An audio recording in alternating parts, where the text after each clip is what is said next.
Mga katambay, si Kamanong po dito po sa Tambayang Makabayan, nagbabalik po muli para po magkomento po sa inyo. Samahan nyo po inyong lingkod. Magandang umaga po muna, tanghali, hapon, gabi. Madaling araw po sa ating lahat. Sana po nasa mabuti po tayong kalagayan, mga kababayan. Ito po, komentuhan po natin mga tambay. Ito pong pagpasok ng 20 Congress, hindi naman po na bago ang Speaker ng House of Representatives. Sila rin po. Pati po ang karamihang mga kaalyado ay nakabalik po sa 20 Congress. Dahil dulot po ng napakarami pong ayuda, mga tambay. Isang damukal na ayuda ang nakuha po nila at naipamigay yata, mga tambay. Kaya po marami pong nakabalik sa mga tinatawag umano na mga buhaya o crocs. Ngayon po, nagsusuwagan po mga tambay.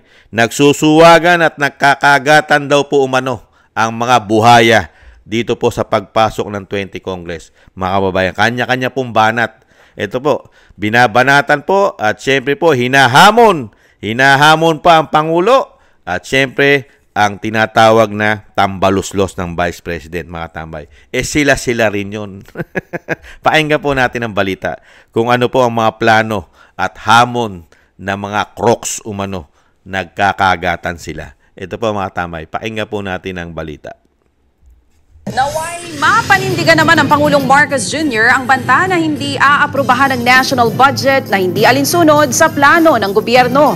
Ayon kay Navotas Congressman Toby Tiangco, sa national budget nag-uugat ang korupsyon sa gobyerno. Narito ang Express Report ni Marian Enriquez.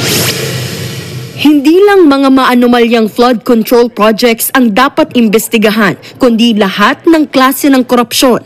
Yan ang iginiit ni Navotas Representative Toby Tiangco. Tama lang daw ang sinabi ng Pangulo na hindi aaprubahan ang kahit anong budget na hindi alinsunod sa plano ng gobyerno. Giit ni Tiangco, ang pinakaugat nito ang pagbabalangkas ng national budget. Dapat daw alisin na ang small committee na itinatalaga para mag-ayos o mag-finalize ng amendments tuwing budget deliberations pagpasa sa second reading ng Kamara. Doon umano nagkakaroon kasi ng hocus-pocus. Yung small committee na yon, walang minutes yun. So para mo silang binigyan ng blank check, di ba? Wala ng small committee. So ibig sabihin, kung ano yung inaprubahan on second reading, yan yung final version. So wala ng insertion doon. Di ba kasi transparent eh.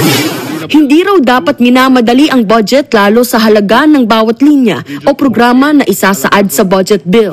Hindi binoto ni Tiangco si later Representative Martin Romualdez bilang House Speaker. Kaya tinitignan na raw niya ang pagbuo ng isang independent block kasama sila Cebu 5th District Representative Joke Frasco at Bacolod Representative Albi Benitez. Hindi naman daw nila nakikitang makakasama ang Duterte block dahil suportado pa rin naman nila si Pangulong Bongbong Marcos. Kami is still in support of the President. We still believe and will go all out for his administration. So baka iba yung kanilang direction. We will not be an opposition, I said. Ako, it's independent, but then in support of the President. Independent, para at least independent kami makapag-gawa ng stand namin. Nagbabalita mula sa Frontline, Marian Enriquez. Mga tambay, nakita nyo po. Mga kapwa congressman, representative, nagsusuwagan na po, mga tambay. Samantalang sila'y nagsitanda na riyan.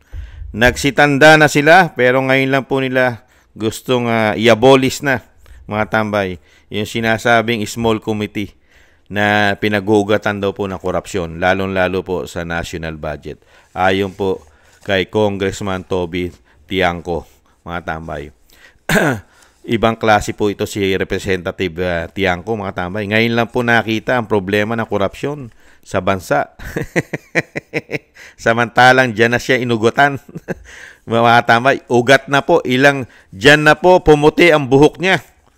Mga tambay, ngayon lang po siya nagbubunyag ng korupsyon at hindi lang daw po flood control, mga tambay. Ang dapat imbestigahan.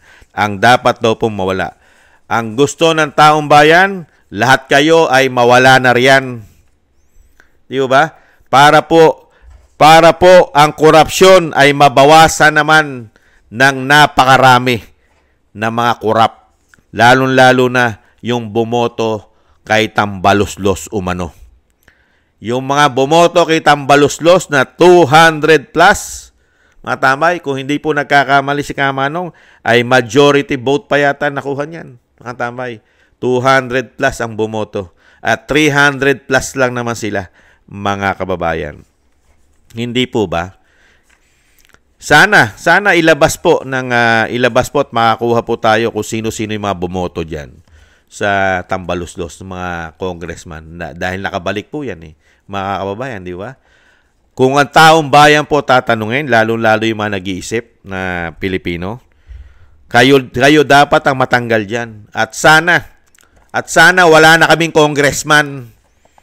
Hindi na sana magkaroon ng mga congressman.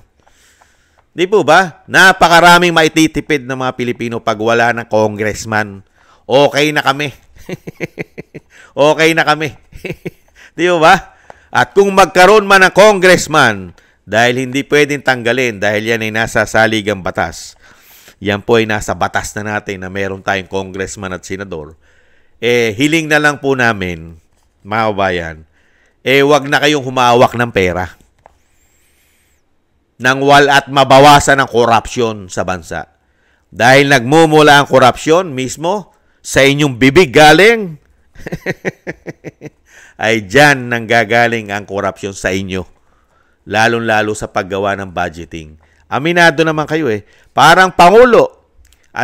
Di po ba ang Pangulo ay umamin din?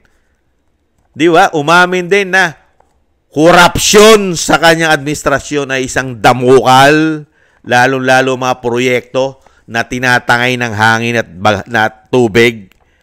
Hindi po ba? Kayo ang pinagmumula ng korupsyon, pati ang Pangulo. Di ba? Mahiya naman kayo. Mahiya kayo. Sa pangunguna ng Pangulo, mahiya kayong lahat.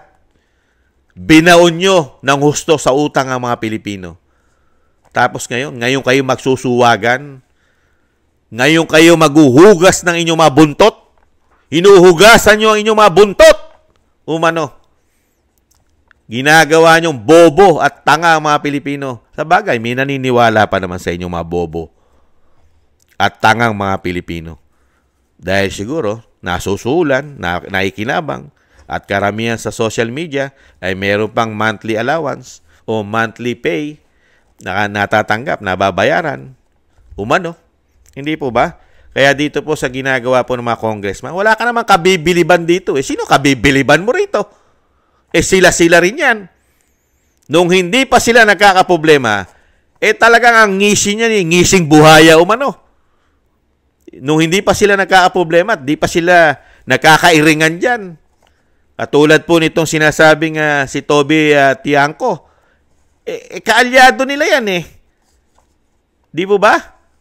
Ngayon, dahil nga po may mga sarili-sariling ambisyon din, talagang magkakagatan, maghahampasan ng buntot yan.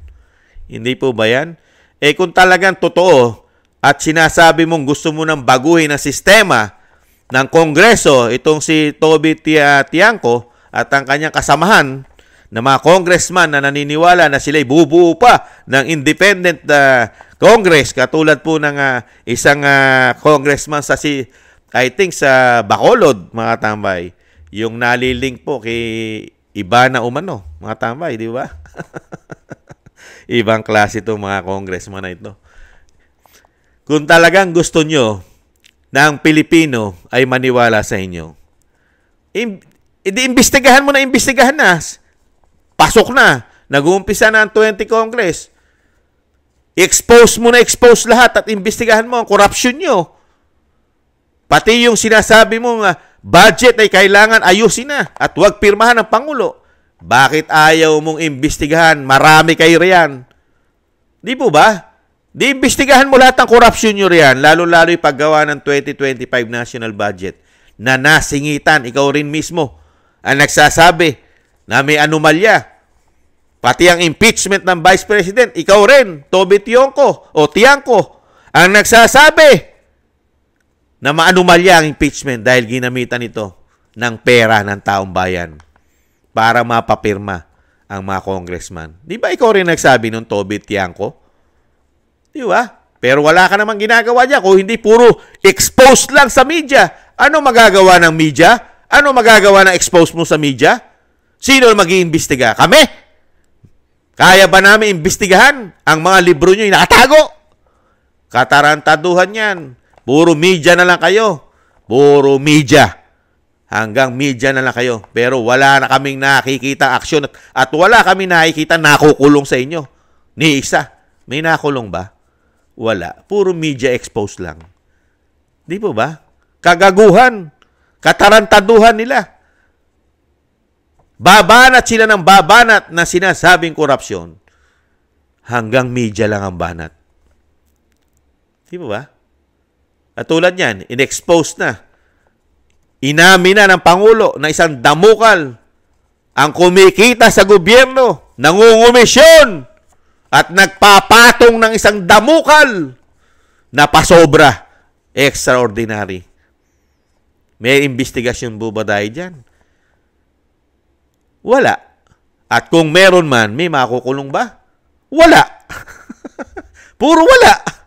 Pero ini-expose naman sa media. Yan ang kagandahan naman po sa mga congressman at mga senador. Ini-expose naman sa media. Pero wala naman pong pinananagot. At ang pera ng taong bayan, tinatangay na rin po ng tubig. At tinatangay na po ng hangin ang pera natin. Pero may direksyon naman po yung hangin. At may direksyon yung tubig. Yung tumatangay sa pera ng taong bayan, may direksyon po yun. Parang bagyo. Di po ba yung bagyo may direksyon kung saan pupunta? Kung pa-west, pa-east, pa-south, o pa-north? Di po ba? Yung pera po natin, may direksyon po yun. Pag nahawakan na po ng mga magnanakaw na mga politiko umano, yung pera natin nawawala, may direksyon kung saan pupunta. Saan po pupunta? Una, ang direksyon ng pera natin na ninanakaw nila umano, una ang direksyon yan sa ibang bansa. Kailangan po itago nila yan sa ibang bansa. Pangalawa, saan po? Diretso yan. Kasi meron pong north, south, east, north East di ba? South, east, west, north. Direksyon sa ibang bansa. Pangalawa, may direksyon na naman yan. Diretso sa mga bolt. Di ba? Sa mga bolt. Pangatlo, di ba? Pangatlo, ise-save din nila yan sa mga cryptocurrency. Diretso po yan sa mga online business na mahirap pong i-trace. Pang-apat, diretso po yan, mga tamay, sa mga dami. May mga dami. Di ba? Yung mga dami na nagagamit po yan. Baka nga pati po ang mga kabit umano na mga congressman ay mga dami rin. Hindi kaya? At mga senador. Nagtatanong lang po si Kamanong. Yan po mga kabayan ang nangyayari po sa House of Representatives, mga tambay. Nagsusuwagan, nagkakagatan, naghahampasan ng buntot at naguhugas ng buntot at pagmumuka ang mga buhaya crocs umano sa Kongreso. Nagkakagatan na po. Nagmamalinis. Nagmamalinis na po mga tambay, hinuhugasan na. 'Di ba? Ganyan naman po talaga, 'di ba? Kahit naman po si Judas naghugas kamay. Ganyan din po nangyayari ngayon sa Kongreso. Naguhugas kamay na po ang mga Judas umano. Hindi po ba? Naguhudas na po umano kahit tambalos-los. Di kaya, mga kabayan? At dito po mga tambay, paano mo paniniwalaan itong mga congressman na ito? Itong mga representative na ito. Nagyamanan na po ito. Ubod na po ng yaman. At napakarami po dyan, naging bilyonaryo pa. Baka trilyon na nga ang pera nila umano. Di ba? Maniniwala lang ang taong bayan, unang-una, buksan nyo libro nyo. Yung sinasabi ni dating Pangulong Duterte, bago ka magmalinis, buksan mo muna ang libro mo. Ipakita mo ang libro mo magmula nung naging congressman ka. Magmula nung naging representative ka. Buksan mo ang libro mo. Ipa-audit mo lahat. Maniniwala ang taong bayan sa'yo. Hindi po ba, mga congressman? Matagal na pong sarado ang libro nyo. Wala pong public hearing ang mga budget nyo, bawat congressman, lalong-lalo ang speaker. Hindi napapublic hearing ang pondo ng isang speaker at isang mga senador at Senate President. Napaka-special nyo, mga hinayupa kayo. Special kayo umano. Napaka-special umano nito mga hinayupak na ito. Mga kababayan, pagdating po sa pera natin, very special po sila. Na dapat po natin pagkatiwalaan ayon sa kanila, mga kababayan. Kaya dito po mga kababayan, wala tayong aasahan dito, mga tambay. Lalong-lalo yung sinasabing ang korupsyon ay ibubunyag na. Mga tambay, paano mo mabubunyag ang korupsyon? Kung yung pinakamalaking korupsyon na nangyayari sa ating bansa ay pinagmumulan, nag-uumpisa sa institusyon ng Kongreso at Senado umano, ay sila-sila pa rin at hindi natitinag. Sige nga, at mismo, pinsan pa o kamag-anak ng Pangulo. Paano mo iimbestigahan yung pinsan kamag-anak mo? Hindi mo nga matanggal dyan. At nahandyan pa ang iyong anak na naging deputy. Di mo ba? Grabe. Tumaas pa ang posisyon. Pangalawa pa sa speaker. Mga tambay, yung kanyang anak, kung hindi po nagkakamali si Kamanong. Di po ba? Deputy speaker po yata yun. Yung kanyang anak, nakauna-unahang pumirma sa impeachment ng Vice President. Sa bagay, isa rin naman po agenda nila yan mga katambay. Kaya po hindi nawawala at tinatawag na tambaluslos ng Vice President. Kaya naman po hindi alis yan. Hindi po alis yan. Hanggang 2028, hindi po alis yan. Hanggang hindi nila napapabagsak umano si Vice President Sara Duterte, hindi po tatantanan yan. Dahil po, ang pagpapabagsak po ay nagmumula po sa kanila dahil nasa kanila ang pera. Pwede po nilang budgetan umano ang impeachment ng Vice President dahil nasa kanila ang kamay, ang pirma, ang ballpen para gumawa ng budgeting. Pwede nilang budgetan yan umano. Kaya po dire-diretso po yan. Dire-diretso po nilang pababagsakin umano ang Vice President. Hindi nila tatantanan yan. Ngayon, mababasura ang impeachment. Itutuloy naman nila yan. Abangan po natin sa mga darating na panahon. Next year, meron naman po magsasampa ng impeachment yan. May budget na Babudgetan na naman yan umano, mga kababayan. Yan po mga kababayan, ang komento po natin sa mga crocs umano, sa mga buhaya umano na nagmamalinis. Kapwa niya buhaya umano, ang kanya naman po sinisiraan mga kababayan. Naguhugas ng buntot, naguhugas ng mga nguso ang mga buhaya sa Kongreso umano mga tambay para magsiraan at may kanya-kanyang interes pa mga kababayan. Maraming salamat po sa nakagusto po ng ating Tambayang Makabayan sa YouTube at TikTok. Ganon din po sa mga subscribers po natin. Thank you po sa inyo po. Maraming salamat po. At sa mga nagbibigay po ng biyaya, maraming salamat po. Ingat po kayo. Thank you po. Shoutout po sa inyo lahat. At sa mga nagko-comment, like, share, subscribe, thank you rin po. At syempre po, yung bago po tayo magtapos, yung panalangin at dasal, sama po natin na maingatan po ang Vice President at ang pamilya Duterte, lalo-lalo po ang dating Pangulong Duterte. Siyempre po, mabigyan pa po at madugtungan ang kanyang buhay, kalakasan at maingatan po sa kapahamakan at makabalik po sa lalong mabilis sa ating bansa. Maraming salamat po mga kabayan. Sa muli po mga kabayan, ingat-ingat po tayo. Magdarasal din po tayo na tayo po'y maingatan sa kapahamakan. Thank you po sa muli. Bye-bye.